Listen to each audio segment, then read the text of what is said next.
한국교회 보수와 진보를 아우르는 연합기구가 최초로 탄생합니다.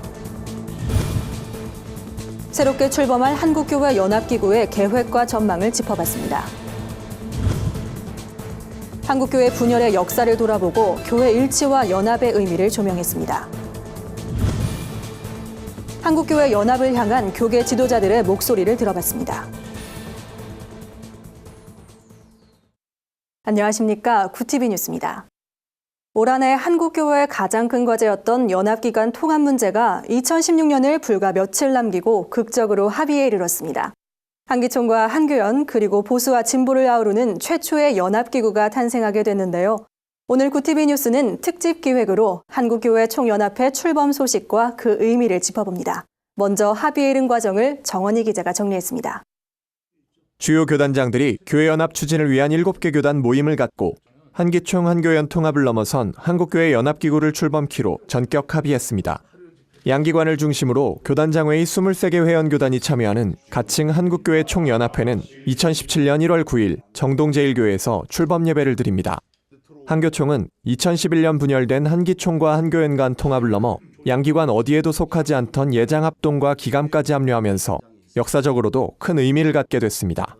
당초 한기총 내 이단 문제가 걸림돌이 되면서 연내 통합은 어려운 듯 보였지만 한교연 소속 교단인 예장통합 이성희 총회장이 한교연 측 임원들과 만나 동의를 구한 것으로 알려졌습니다. 처음에 한교연이 얘기했던 그 한기총의 이단 문제, 그 문제를 얘기하시더라고요. 그 문제를 얘기하시고 그 문제만 말끔하게 해결되면은 박익 목사님 말씀을 그대로 옮기면은 이성희 총회장이 마음대로 하십시오. 한기총 이영훈 대표회장은 한교연에서 지적한 류광수 목사에 대해 행정 보류하기로 결의했다며 이단 문제가 해결됐음을 시사했습니다. 일단 임원회, 실행위원회 그분들이 다 있는데 아무도 이의를 제기하지 않았기 때문에 우리는 일단 보고상을 받기로 결의했기 때문에 그것은 보고상을 받기로 결의한 겁니다. 심의위원회에서 이 문제를 다시 다루는 때까지는 일단 행정 보류로 되어 있습니다. 그동안 논의 과정에서 이단 문제를 이유로 신중한 입장을 보여온 예장통합이 결단에 나서면서 이후 논의는 급물살을 탔습니다. 기존 목표였던 성탄전 통합은 무산됐지만 올해마저 넘길 수 없다는 교단장들의 절실함이 만들어낸 극적인 반전이었습니다. 구티비 뉴스 정원입니다. 내년 새롭게 출발할 연합기구의 전망에 대해서도 관심이 쏠리는데요. 앞으로 연합기구가 나아갈 방향과 구체적인 계획을 살펴봤습니다. 계속해서 정원희 기자가 보도합니다. 이번에 출범할 한교총은 한기총 분열 전인 2011년 7월 7일 특별총회 당시의 개혁정관, 이른바 77정관을 따르게 됩니다. 기본적으로 한국교회 교단장회의에 참여하는 23개 교단과 함께 현재 한기총과 한교연, 양기관에 소속된 교단 중 77정관 이전 가입 교단을 먼저 포괄하겠다는 겁니다.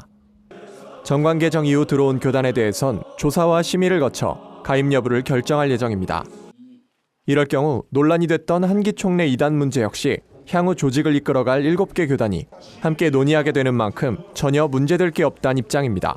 7개 교단에서 소위원회에서 앞으로 모든 교단을 심의할 것이기 때문에 그건 전혀 문제가 되지 않습니다. 그러니까 통합을 해놓고 문제를 해결해야지 문제를 해결하고 통합을 내년이고 내후년이고 불가능합니다. 조직은 우선 7개 교단장을 중심으로 한 상임회장단 체제로 운영됩니다. 예장합동과 통합, 기감 등 3개 교단장이 공동대표를 맡고 그 외 회원교단 총회장들이 공동회장단을 구성합니다. 한국교회가 그간 많은 선거 과정에서 분열과 갈등을 겪어온 만큼 향후 5년간은 대표회장 선거를 하지 않는다는 방침입니다. 양기관의 법인 문제에 대해서도 한기총엔 교회를, 한교연엔 단체를 가입시키는 방향을 모색해 두 법인 모두 유지할 것으로 보입니다. 한편 추진위원장 예장 대신 이종승 총회장은 한교연 소속 군소교단들도 자발적인 동참 의사를 밝혀왔다며 앞으로 기장과 성공회, 구세군 등 진보진영 교단까지도 함께하는 진정한 한국교회 연합을 이뤄가겠다고 밝혔습니다. 구티비 뉴스 정원입니다. 그간 한국교회는 분열과 갈등으로 아픈 역사를 겪어왔습니다. 다툼과 반목으로 신뢰도는 추락했고 사회적 영향력은 크게 약화됐습니다. 때문에 한국교회 통합과 화해는 사회적으로도 큰 의미가 있는데요. 한국교회 연합의 의미를 홍희연 기자가 짚어봤습니다. 한기총의 분열은 지난 2011년 길자연 당시 대표 회장의 금권 선거 논란으로 불거졌습니다. 이후 사회법정 소송 등으로 이어진 갈등은 결국 예장 통합과 대신 등이 참여한 제2의 연합체 한교연 출범을 야기했습니다. 분열의 아픔은 생각보다 컸습니다. 한기총과 한교연은 앞다투어 상대방을 깎아내리기에 바빴고 이런 과정을 지켜보던 교계 목회자와 성도들은 분열과 갈등이 반복되는 모습에 실망감을 나타냈습니다.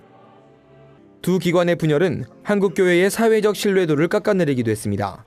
각종 여론조사에서 한국교회는 불교 천주교에 비해 믿음이 가지 않는다는 의견이 주를 이루기도 했습니다. 때문에 이번 한국교회 총연합의 출범은 무엇보다 추락한 한국교회의 위상을 높이는 데 기여할 것으로 보입니다. 교계 보수와 진보를 아우르는 기관이 탄생하면서 그동안 제 역할을 하지 못했던 한국교회가 사회적으로 하나의 목소리를 낼 수 있게 됐기 때문입니다. 특히 동성애와 차별금지법, 이단 사이비 문제 등 각종 현안을 해결하는 데도 더욱 힘이 실릴 전망입니다. 무엇보다 종교개혁 500주년을 앞두고 역사적 연합을 이뤘다는 것에 교계 안팎의 기대와 관심이 모아지고 있습니다. 구티비 뉴스 홍우연입니다. 교회 연합과 일치는 수년간 한국교회가 열망해온 바였습니다. 새롭게 출범할 연합기관에 대한 기대도 커지고 있는데요. 한국교회 연합에 대한 교계의 바람을 들어봤습니다. 김준수 기자입니다. 한국교회 총연합회 출범으로 한국기독교 총연합회와 한국교회연합의 통합이 가시화되자 교계 역시 한국교회를 대표할 수 있는 명실상부한 연합기구의 탄생을 기대하고 있습니다. 한국교회 성도의 95%를 차지하는 장로교와 감리교, 순복음 등 주요 교단이 한 지붕 아래에 모였다는 것이 큰 의의라는 평가입니다. 한국기독교 목회자협의회 김경원 대표회장은 이번 한교총 출범을 환영하며 종교개혁 500주년을 앞두고 거둔 쾌거라고 밝혔습니다. 출범은 정말 잘 되었다고 생각이 되어집니다. 이번에 교단장들이 이렇게 뜻을 같이 한 것에 대해서 참 기뻐하면서 서로가 서로를 세워주고 자기의 어떤 그 소위 기득권이라든지 어떤 자기의 명예 같은 걸 좀 다 내려놓고 나아가면은 결국 하나가 될 수 있다. 그렇게 생각하고 이번 통합을 위해 힘을 모은 각 교단장들은 연합기구가 대사회적으로 감당해야 할 본연의 역할을 주문했습니다. 예장합동 김성교 총회장은 한국교회 연합을 위해 교단적으로 고민이 많았다며 앞으로 통합 과정에서 기득권을 더 내려놓는 것이 필요하다고 말했습니다.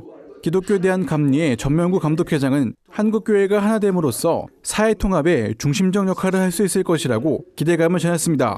구티비 뉴스 김준수입니다. 오늘의 사회 이슈를 김민정 기자가 종합해드립니다. 오늘의 이슈 포커스입니다. 박영수 특별검사팀이 최순실 일가의 부정축제 의혹을 조사 중인 가운데 아버지 최태민과 박근혜 대통령에 대한 수사 여부에 관심이 쏠립니다. 최 씨를 비롯해 그의 언니 최순득 씨, 조카 장시호 씨는 모두 막대한 자산을 가진 것으로 알려졌는데요. 이들의 재산 의혹을 파헤치는 과정에서 최태민 씨의 비리 의혹 수사도 불가피할 전망입니다. 실제로 박영수 특검은 최태민 씨의 유사 종교 의혹을 수사할 수 있음을 시사한 바 있습니다. 박 대통령의 경우도 최 씨와 경제적으로 공생관계라는 의혹이 입증된다면 상당한 파장이 예상됩니다. 삼성물산과 제일모직 합병과 관련해 박 대통령의 제3자 뇌물수수 의혹을 수사하는 데도 영향을 미칠 수 있어 향후 추이를 지켜봐야 할 것으로 보입니다. 전국적으로 피해가 확산되고 있는 고병원성 조류 인플루엔자 AI 때문에 농민들의 신음이 깊어지고 있습니다. 경제적인 피해는 물론이고 자식처럼 애지중지 키운 가축을 때로 살처분한 고통이 극심해지고 있는 건데요. 이러한 고통은 농민들뿐 아니라 현장에서 일하는 용역업체 근로자들과 공무원들도 마찬가지인 것으로 드러났습니다. 살처분 트라우마에 시달리는 이들이 많아지면서 용역업체들은 인력난을 호소하고 있고 공무원들은 과중한 업무로 어려움을 겪고 있는 상황입니다. 사태가 쉽게 가라앉지 않을 것으로 예상되는 가운데 당국의 조속한 대책 마련이 시급히 요구됩니다. 우리나라 근로소득자의 평균 연봉은 얼마나 될까요? 국세청이 발간한 국세통계연보에 따르면 지난해 소득을 기준으로 근로소득 연말정산자의 평균 급여액은 3,245만 원으로 조사됐습니다. 지역별로는 울산이 4,102만 원, 세종 3,679만 원, 서울 3,635만 원 순이었습니다. 그런가 하면 연간 총 급여액이 1억 원을 넘는 사람은 59만 6천 명에 달했는데요. 전년보다 7만 명 늘어난 수치입니다. 이 밖에 소득이 낮은 사람들을 위한 근로자녀 장려금 지급액은 총 1조 5,587억 원으로 전년보다 7.3% 감소했습니다. 근로자녀 장려금은 총 230만 5천 가구에 지급됐으며 한 가구당 평균 68만 9천 원을 받은 것으로 나타났습니다. 신용카드 사용금액에 대한 소득공제가 2년 더 연장됩니다. 기획재정부가 내년부터 달라지는 제도와 법규 사항에 관해 발표했는데요. 당초 올해까지 적용될 예정이었던 신용카드 소득공제는 2018년 12월까지 연장됩니다. 일괄적으로 30만 원이었던 출산 입양 세액공제는 첫째 30만 원, 둘째 50만 원, 셋째 70만 원으로 구분해서 확대됩니다. 출산 전후 휴가를 갈 때 받을 수 있는 급여 상한액은 135만 원에서 내년 150만 원으로 인상되고 저소득 한부모 가족의 아동양육비는 월 12만 원으로 청소년 한부모 아동양육비는 월 17만 원으로 오를 예정입니다. 한편 최저임금은 올해보다 7.3% 오른 6,470원으로 적용됩니다. 내년부터 경기도 내 초등학생들은 중간고사와 기말고사를 치르지 않게 됩니다. 경기도교육청은 같은 문제로 동시에 시험을 치르는 일제고사를 전면 폐지하기로 하고 초등학교 1, 2학년과 중고등학교 1학년에 대해서는 성장배려 학년제를 시행한다고 밝혔습니다. 성장배려 학년제는 학생들이 달라진 교육 환경에 제대로 적응할 수 있도록 학습, 생활지도, 인성교육에 많은 비중을 두고 학사를 운영하는 제도입니다. 도교육청은 수업 과정과 학생부 기록을 중심으로 하는 평가를 강화하고 교사 간 수업 나눔 활동을 전개할 방침이라고 밝혔습니다. 고티비 뉴스 김민정입니다.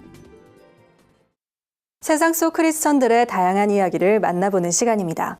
오늘은 어떤 소식들이 있는지 김준수 기자가 소개해드립니다.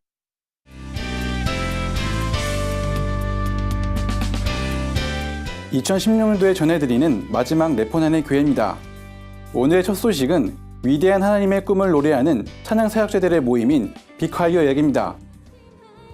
빅화이어는 기독교 음악 사역자들을 육성하는 프로그램으로 CCM 가수이자 공연기획자로 활동해온 GCM 엔터테인먼트 안찬용 대표가 운영하고 있습니다. 음악 트레이닝은 물론 콘서트 출연과 음반 레코딩 등 실제 음악 활동까지 아우르는 인큐베이팅 시스템이 특징입니다. 또한 각 기수별로 KBS 불후의 명곡, MBC 나눔가스와 같은 공중파 예능 프로그램에 출연하며 활발한 활동을 이어가고 있습니다. 지난 5일에는 한국 아트미션과 함께 시리아 난민을 돕기 위한 콘서트를 열었는데요. 걱정 말아요 그대란 노래를 아랍어로 불러 시리아 난민들에게 희망을 전했습니다.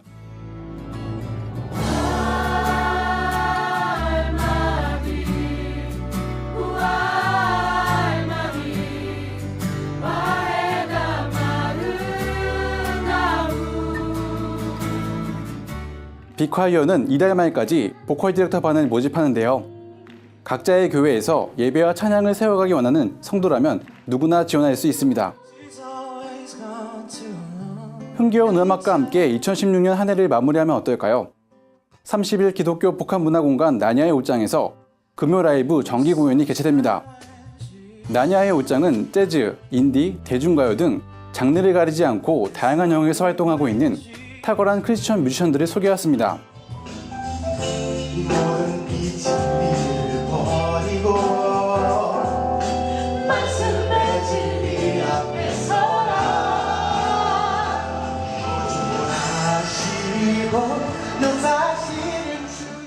이번 공연은 일러스트 동화 아래로 아래로 세상 이야기 출간을 기념해 열리는데요. 싱어송라이터 구멍난 지붕의 콜라보레이션으로 진행됩니다. 마지막으로 전해드릴 소식은 아기 예수님의 탄생을 축하하며 기쁨으로 맞이한 회원교회들의 이야기입니다.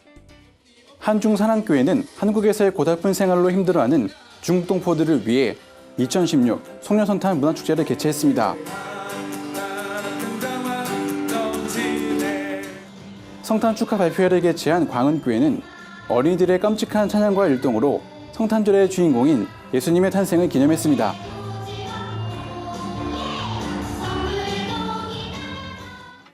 매주 화요일 어르신들에게 무료 급식을 해오다 예배 처소 없이 지내던 생명의 숲교회는 지난 24일 입단 감사 예배를 드렸습니다. 이날 예배에 참석한 예능교회 조건의 목사는 200여 벌의 내복과 양말을 어르신들에게 선물하며 성탄의 기쁨을 나눴습니다. 레포난의 교회는 시청자 여러분의 제보를 기다리고 있습니다. 함께 나누고 싶은 영상이 있다면 전화나 이메일로 참여해 주시길 바랍니다. 고티비 뉴스 김준수입니다. 주요 단신입니다. 예장합동 제64회 총회장을 지낸 서울 동암교회 한석지 원로 목사가 94세 노안으로 지난 27일 별세했습니다. 한 목사는 청주중앙교회에서 장로로 심우하다 목회자로 부름받아 동암교회에서 28년간 사역한 바 있습니다. 장례식장은 서울 서초구 서울성모병원에 마련됐으며 발인은 30일 오전 8시 30분입니다. 올해 구세군 자선냄비에도 감동적인 기부 사연이 이어지고 있지만 거리 모금액은 지난해에 못 미치는 것으로 조사됐습니다. 구세군 관계자는 장기적인 경기 침체와 혼란한 전국 탓에 모금 활동이 다소 주춤한 것으로 보인다며 이웃 사랑을 위한 더 많은 온정이 모였으면 한다고 전했습니다.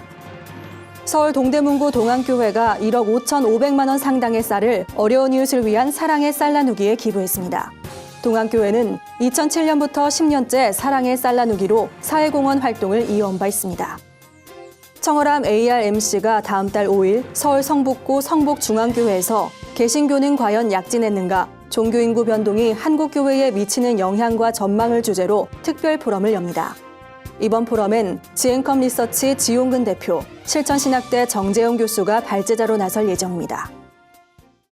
이상으로 뉴스를 마칩니다. 굿TV 뉴스는 인터넷 신문 데일리 굿뉴스를 통해서도 보실 수 있습니다.